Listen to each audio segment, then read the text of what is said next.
Hello guys नमस्कार welcome back to my channel मु आपणकर प्रिय चंद्री देखंतु गाइस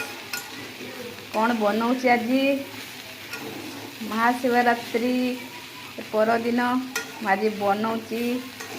ब्रोकोली आउ आलू भजा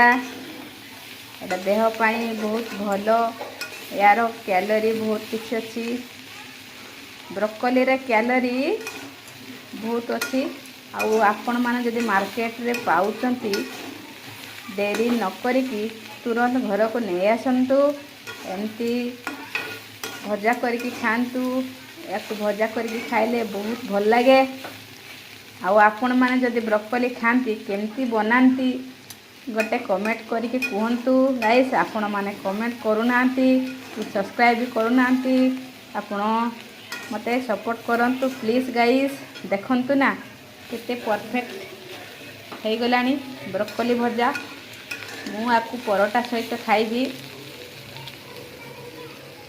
रही नमस्कार जय जगन्नाथ।